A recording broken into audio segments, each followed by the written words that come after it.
Bonjour et merci d'être avec nous sur RT France. Alors on attend près de 30 000 manifestants à Paris. Selon vous, pourquoi le mouvement de contestation contre le pass sanitaire ne faiblit pas ?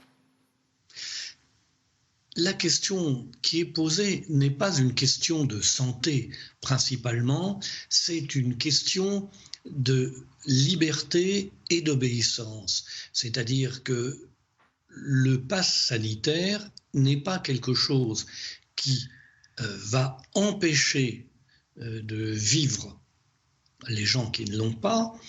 Il va leur empêcher d'accéder à des loisirs, il va leur empêcher de pouvoir faire leur travail dans certains cas ou créer des conditions défavorables. Par exemple, vous pouvez aller à Lyon en 2 heures en TGV avec un pass sanitaire, en 5 heures en TER sans pass sanitaire.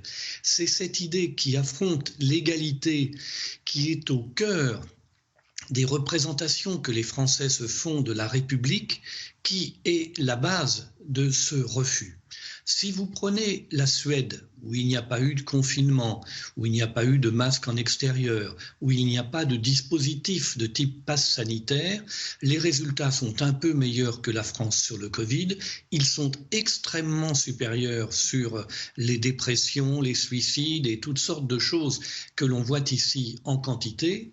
Et la Suède est massivement vaccinée parce que le gouvernement a fait un travail d'explication.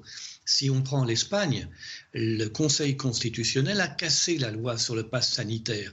Le gouvernement a été contraint à une politique d'explication qui a pris la population à témoin de la situation scientifique, médicale, sociale. Le résultat, c'est que l'Espagne est avec le Portugal le pays le plus vacciné en Europe, alors que la France n'arrive pas à être à ce même niveau parce que des politiques constamment changeantes et la mise en examen de Mme Buzyn est un élément de plus de la décrédibilisation, ont conduit à ce que le gouvernement n'apparaît pas comme crédible par les multiples revirements qu'il a eus sur les multiples sujets. Le masque ne sert à rien, le masque est obligatoire, c'est 135 € si vous ne l'avez pas. Les tests, ce n'est pas très utile, les tests sont indispensables, on va en faire partout et toujours. Ces changements ont profondément désarçonné une population qui a été par ailleurs soumise à un feu médiatique chantant chaque heure le nombre de morts comme un score de football, qui a fini par sidérer la population. Donc le résultat, c'est un cocktail explosif qui fait que 200 manifestations ont lieu depuis maintenant 2 mois chaque samedi. Les médias dominants donnent le chiffre fourni le vendredi par le ministère de l'Intérieur pour les manifestations du samedi. Ça n'est donc pas très éclairant sur le vrai nombre de gens qui y participent, mais on peut penser que ce ne sont pas les mêmes gens qui étaient en juillet à Toulon, en août à Toulon, en septembre à Toulon.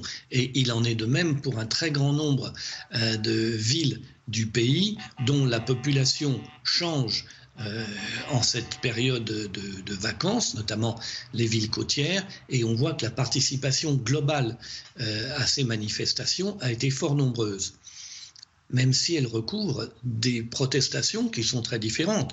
Il y a des gens qui sont hostiles aux vaccins, qui sont très minoritaires, mais ils sont là, ils se manifestent, et puis il y a des gens qui aussi notent que le dispositif dit du pass sanitaire passe par-dessus toutes les garanties qu'offre aux salariés le Code du travail. Ainsi, l'employeur va les mettre à pied, sans salaire, sans qu'ils aient droit à aucun dispositif de chômage, ni partiel, ni total. Donc, c'est un dispositif qui permet d'affamer des salariés, ce que toute la loi depuis 1936, voire 1905, est faite pour empêcher. Donc on voit bien qu'il y a dans ce dispositif du pass sanitaire, qui est construit de manière très contraire à l'esprit français, quelque chose qui est de nature explosive. Monsieur Casanova, on le sait, dans ces manifestations, il y a des gens vaccinés, mais qui sont contre le pass sanitaire, car ils estiment que finalement le gouvernement est passé par la contrainte pour pousser les Français à se faire vacciner. Vous parliez de la communication du gouvernement français qui a été discréditée. Est-ce qu'il y a eu un échec, clairement, de communication de la part du gouvernement français depuis le début de cette crise sanitaire ? On peut difficilement imaginer un échec plus flamboyant. Vous vous souvenez de la porte-parole du gouvernement disant qu'elle ne savait pas mettre un masque. Vous vous souvenez de toutes ces choses multiples qui ont été annoncées, édictées comme des vérités absolues, puis renversées quelque temps plus tard. Donc il y a un déficit de crédibilité qui est dû à deux choses. Premièrement, une manière de dire tout et son contraire. Agnès Buzyn a déclaré, après une première phase où il y avait eu 3 malades, que maintenant c'était terminé, le coronavirus en France c'était terminé, la France était totalement à l'abri. Un certain nombre de responsables ont indiqué que la France était entièrement prête s'il arrivait une épidémie. Elle avait tout ce qui était nécessaire dans le domaine matériel, technique. On a vu par la suite que c'était rigoureusement faux. Donc le fait de dire des contre-vérités en permanence à discréditer un gouvernement, même lorsqu'il disait des choses rationnelles, raisonnables, et que la population aurait dû suivre à la lettre parce que cette fois-ci c'était la bonne idée, comment distinguer cela du reste? Et puis, alors depuis le 12 juillet, nous avons la prise du pouvoir par le jeune Emmanuel Macron. Il n'y a plus personne d'autre. Il n'y a plus que lui qui décide. Tout est mis en scène de telle façon à faire apparaître qu'il est le seul à juger, le seul à décider. De temps en temps, simplement, quelques juges cassent des décisions, comme par exemple sur les centres commerciaux. Mais il apparaît donc que c'est une seule personne qui décide, et ça n'inspire pas la confiance.